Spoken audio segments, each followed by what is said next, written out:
لاہور میں ہمارے عمائدین نے، زعمائے قوم نے، قائدین ملت نے جمع ہو کر یہ فیصلہ کیا اور تا حد نظر انسانوں کا انبوہ کثیر ان کی تائید کرتا ہے اور یہ نعرہ مستانہ بلند ہوتا ہے کہ ہم پاکستان بنا کے دم لیں گے۔ قائد اعظم نے کہا تھا ہم ایسی تجربہ گاہ چاہتے ہیں جس میں اسلامی اصولوں کا تجربہ کرے اور لوگوں کو بتائیں کہ اسلام یہ ہوتا ہے۔ 1947 کو پاکستان معرض وجود میں آتا ہے اور ابھی یہ ملک کمر سیدھی بھی نہیں کرتا کہ قائد اعظم اس دار فانی سے کوچ کر جاتے ہیں، اور پھر اس کے بعد یہ کے بعد دیگرے بانیان پاکستان جو ہراول دستے کے طور پہ کام کرتے تھے، ایک ایک کر کے وہ رخصت ہو جاتے ہیں، اور آج اس وطن کو بنے 70 سال سے زائد عرصہ بیت گیا۔ ہم ابھی تک جن مقاصد کے حصول کے لیے یہ ملک بنایا تھا، جو خواب دیکھا تھا، اس کی ہم عملی تعبیر نہیں دے سکے، لیکن یہ مطلب نہیں ہے کہ وہ تعبیر آئے گی نہیں۔ یہ بات ذہن میں رکھیے گا، تعبیر تک پہنچنے کے لیے وقت لگتا ہے۔ کبھی ایسا ہوتا ہے کہ آپ رات کو خواب دیکھتے ہیں اور دن کو اس کی تعبیر مل جاتی ہے، اور کبھی تعبیر تک پہنچنے کے لیے کنعان کے اندھے کنویں میں جانا پڑتا ہے، پھر مصر کے بازار میں بکنا پڑتا ہے، محلاتی سازشوں کا شکار ہونا پڑتا ہے، جیل کاٹنی پڑتی ہے۔ 40 سال گزرنے کے بعد جناب یوسف بولتے ہیں یا ابت ھذا تاویل رؤیا یا من قبل، میرے باپ یہ ہے میرے خواب کی تعبیر جو میں نے 40 سال پہلے دیکھا تھا۔ تو لازمی نہیں ہے کہ کسی خواب کی تعبیر آپ کو فوراً مل جائے۔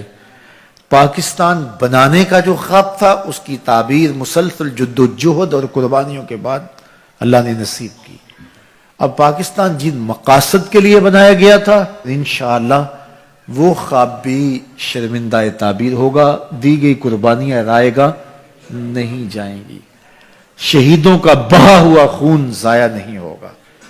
1 2 4 10 یا 1000 لوگوں نے قربانیاں نہیں دی، لاکھوں لوگوں نے قربانیاں دی۔ ایک خواب تھا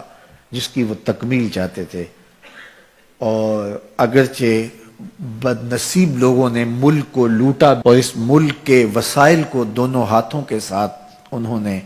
نوچ کر کے اپنی جائیدادیں بنائی، اور وطن کو جس مقصد کے لیے بنایا گیا تھا اس کی طرف ایک قدم بھی نہیں اٹھایا اور نہ ہی ایسے مواقع فراہم کیے۔ لیکن یہ قدرت کا امتحان ہے اور اس امتحان سے ہم گزر رہے ہیں۔ انشاءاللہ آج نہیں تو کل، کل نہیں تو آنے والے کل میں پاکستان انشاءاللہ العزیز اپنی تعبیر کی طرف بڑھے گا، اور پاکستان انشاءاللہ اپنی منزل کی طرف رواں دواں ہوگا۔ یہ وہی سرزمین ہے جس سرزمین سے میر عرب کو ٹھنڈی ہوا آتی رہی ہے، یہ وہی سرزمین ہے جو محبتوں کا مسکن و مامن ہے، یہ وہی سرزمین ہے جو ہماری عقیدتوں کا مرکز ہے۔ اس وطن کے لیے جو ہے وہ کتنے لوگوں کی دعائیں اور بوڑھے اٹھنے والے ہاتھ آج بھی سحری کے وقت اٹھتے ہیں۔ میں عمرے کی سعادت کے لیے گیا تھا تو پاکستان کے حالات جب خراب ہوئے تو جو بھی ملتا تھا وہ یہ نہیں کہتا تھا کہ میرے لیے دعا کرو، ہر ایک کہتا تھا جناب پاکستان کے لیے دعا کرو۔ گنبد خضرا کا سایہ ہو یا صحن حرم ہو، ہاتھ اٹھے تھے اور لوگ پاکستان کے لیے دعائیں مانگ رہے تھے۔ پاکستان سے بھی میسج گئے تو میں نے ان کو جواب دیا، میں نے کہا پریشان ہونے کی ضرورت نہیں، حضور کی نگاہ عنایت اس وطن کو نصیب ہے انشاءاللہ،